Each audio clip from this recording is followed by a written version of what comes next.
Got your back against the wall, no you know you never had a chance. Should've known better, now you better make other plans. There's no going back, gotta let you know in advance. This is Yam Squad, it's the Team Avalanche. This is Yam Squad, it's the Team Avalanche. This is Yam Squad, it's the Team Avalanche. There's no going back, gotta let you know in advance. This is Yam Squad, it's the Team Avalanche. How's it going, YouTube? This is Joe Grizz from the Team Avalanche Worldwide Yugi-Tuber, reporting live from GalacticGod's channel.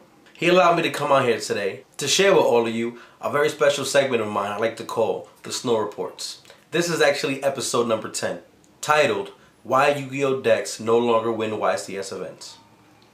Now, getting into that, I feel it's weird that they chose to make a draft after top 16 at YCS events. Having to sit there and put all this money and all this time into a deck, into learning a deck, learning its combos and everything about it and how it works against the meta, how the side deck goes with it, to then have to give your deck away or put your deck in your bag at top 16 tables, and then they hand you a big pile of vanillas and say, here, give me your deck, take the vanillas here.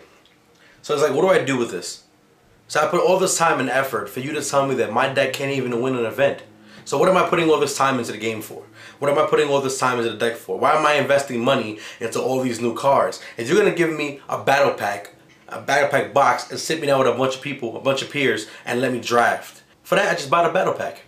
You know what I'm saying? The idea and concept behind the draft is unique in some ways, where if you guys didn't know how the draft consists of, a bunch of cards, you know, from Battle Pack 1, 2, and 3. This time it's for Battle Pack 3. There will be more, and so on and so forth. Some of the rules in the draft being that every card, every monster card, is every attribute and every type. So if you have a fiend, a dark fiend, that dark fiend counts as everything. It's going to be a dark warrior, dark light warrior, and so on and so forth, if you understand what I'm saying.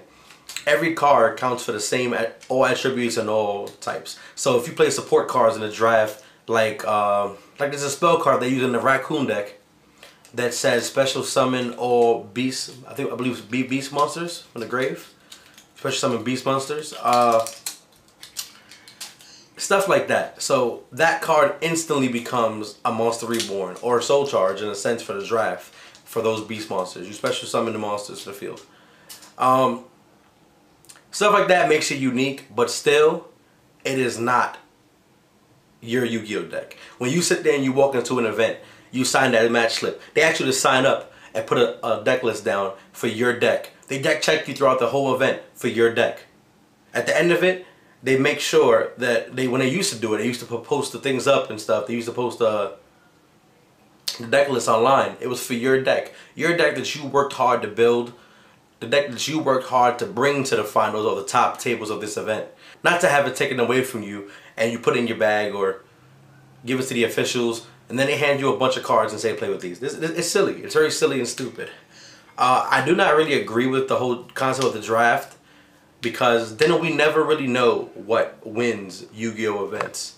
We know what decks top, but we never for sure know what wins the events. So not taking any wins away from these people who win draft, but having people work so hard to get to the top tables, then lose to draft cards first round because they don't know what the hell it's doing. They don't know. They're not putting their time into the game to learn the concept of some draft cards. They're putting their time on DN, on Yu-Gi-Oh! Pro, on DevPro, at the local tournaments, local events, all these venues to play with their decks, you know, their decks that they chose to play and put time into their decks. Now to sit there and not be able to play with their decks is crazy. Whether you agree with me or not, please comment below, tell me what you think. You know, give me your idea and your opinion on how you think the draft has affected us as a community in the game of Yu-Gi-Oh! That's pretty much it. Please like, comment, and subscribe to GalacticGod as well as myself. There will be a link right here somewhere, I believe, in the annotations, somewhere above the screen, where you'll see a link to my page, the Team Avalanche Worldwide Yugi-Tuber. And yeah, please follow. I will be doing a lot more of these discussions in the future. And yeah, look forward to seeing all you guys on my channel. As always, this is your boy Joe Grizz, the Team Avalanche Worldwide Yugi-Tuber. Saying peace, you too. And GalacticGod, thanks for having me. Later, guys.